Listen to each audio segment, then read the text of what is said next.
was raised with a very stable family, and we spent our weekend in a house about an hour away from Geneva, small village called St. George, where my mother was born. And I spent most of my time as a young man hiking and skiing with my brother and my cousins.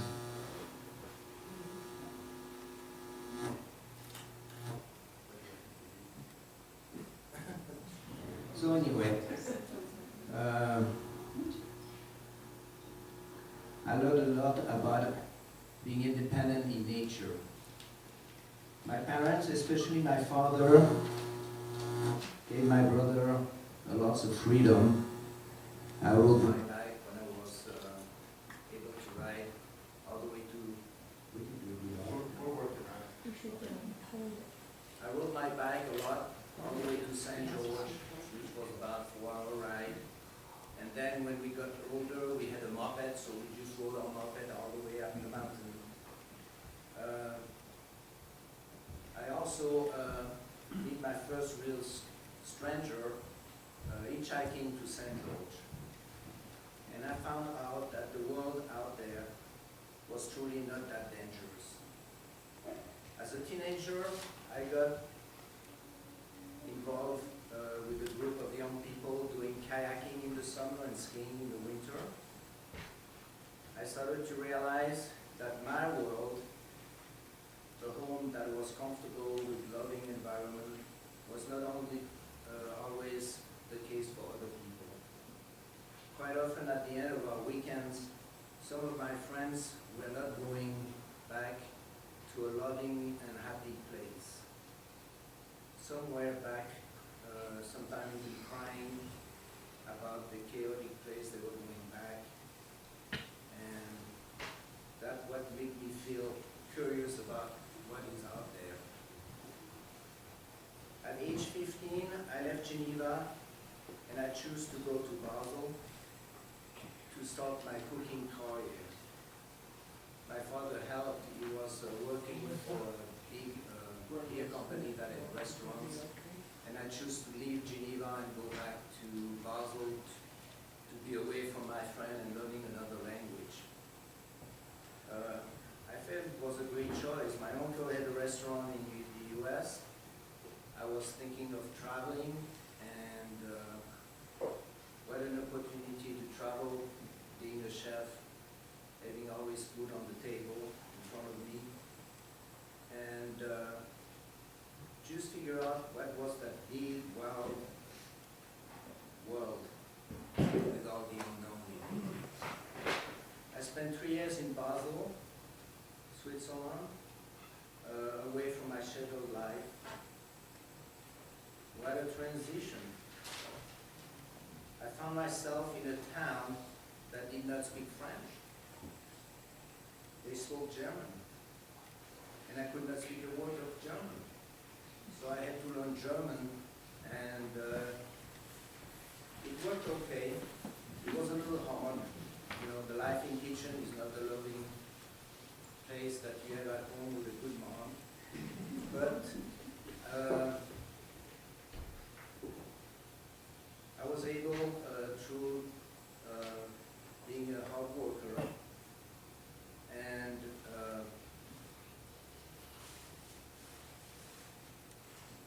I realized that there is different culture and different way of doing things.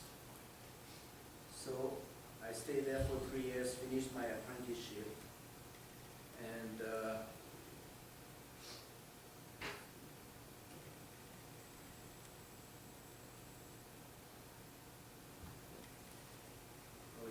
again, I'm sorry. Again, on my day off, I started to be adventurous.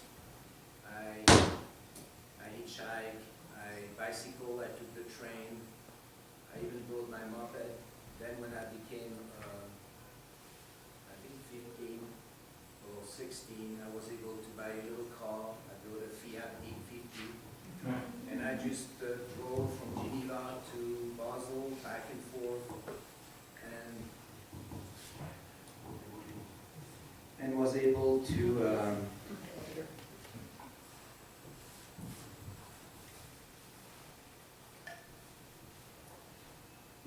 to see the world again in another way.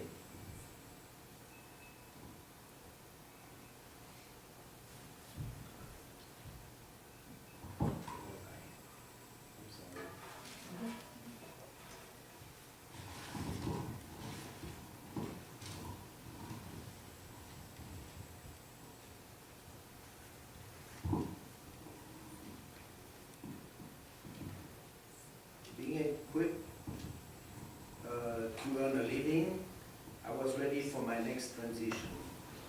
At 18, I came to America to visit my uncle, Louis, first as a tourist and then as a student. I went to Scottsdale Community College again to learn a language that I could not very well master, English. On my spare time, I watched television to absorb the language and the American culture. So I watched TV. I watched The Price is Right. I watched Gilligan Island, Bonanza, Perry Mason, whatever was able to bring me words and phrases. And my English progressed quite a bit. I also, after a few months, bought a hippie van, grew my hair. It was the 70s, listened to America, and went to travel around the big country that is America. I traveled first to Arizona, and then on my first summer, my goal was to go all the way to Spokane, where the World Fair was going on. Well, sadly to say, my hippie man only made it to Gallup. Before my model grew up. I hitchhiked to Durango, Colorado, where my uncle had a restaurant for the summer. We went to rescue the van and had it repaired in Durango. And while that was going on, I traveled to Aspen, hitchhiking, to meet with a girl that I met at the school, at Scottsdale Community College. What an eye-opener to hitchhike into America. I got picked up by lots of different people. I remember a few, a California girl on a convertible, a businessman selling asphalt, even traveled with a 16-wheeler carrying about 1,000 loaves of bread. I almost got arrested in Cortez. Sorry.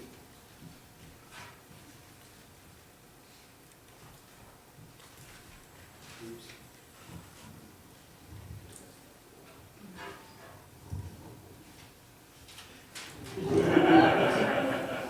Oh, wait, here it is. It's okay, they won't go any farther. By a policeman who told me that hitchhiking was prohibited. Finally, I made it to destination in a wholesome red truck, helping the driver on his route to deliver bread.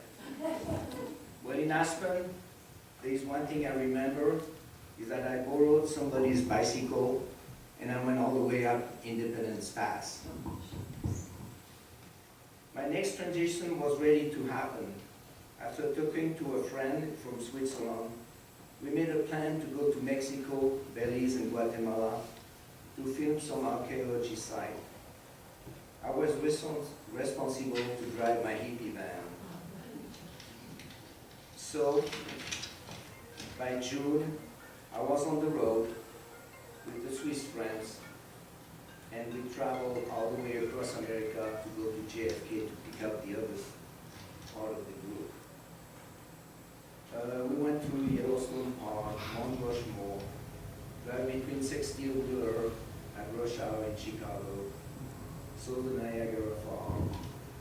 After picking up my friend, we drove then to New York and Washington, D.C., visit some museum where they had some archaeology exhibit. And then we drove through New Orleans, all the way to Mexico, past the border in Brownsville, Texas. We spent the next 6 months traveling from site to site, filming amazing archaeology wonder. In December, I at the end of our travel, I found out at the border in Tijuana that I had overextended my visa as a student, and that I had to apply for a new one if I wanted to enter the US. After spending Christmas in jail in Tijuana and having a refusal for a visa to come to the US, I found myself going back to Switzerland, where I got ordered to go serve in the Swiss Army for 5 months. I guess that is called a transition. Waiting to go back to the US, I started an application to get a green card to become a full-blown alien. While waiting, I further my education by going to an hotelery school in Switzerland, and then I transitioned into being a globetrotter by going to Peru with 2 friends to explore sites built by the Incas. I spent about 8 months visiting the coast of Peru, going down the Amazon on a balsa raft, and traveling over the Andes with a horse, and walking to Machu Picchu. Hearing from my parents that my US application was getting ready, I left my 2 friends, traveled to Cusco, then to La Paz, Bolivia, and flew back to Geneva, Switzerland. Finally getting my green card after 3 months of waiting, I went back to the US to transit into a full-time chef at Chez Louis, my uncle's restaurant. My plan was to save money, buy a sailboat, and keep going west. More travel, more adventure. But, as you know, transitions do not always happen as planned. While working at the restaurant, we hired an intriguing young lady to work in the cold side in the kitchen. After she accepted an invitation to go parachuting with the kitchen staff and some of my visiting Swiss friends, I just knew that I had found my sweetheart. Her name is Catherine, and she is right here, sitting with us tonight. Lots of transition happened after that. From a wild man traveling the world, I became a somewhat responsible husband, then a father, learned how to share my passion for the outdoors with my family, camping, hiking, skiing, traveling. Before I knew it, my 2 boys, Chris and Timmy, were teenagers. Chris went to the Naval Academy before becoming a jet pilot. Timmy chose to go to the Coast Guard before becoming a helicopter pilot, which brought me into my next transition.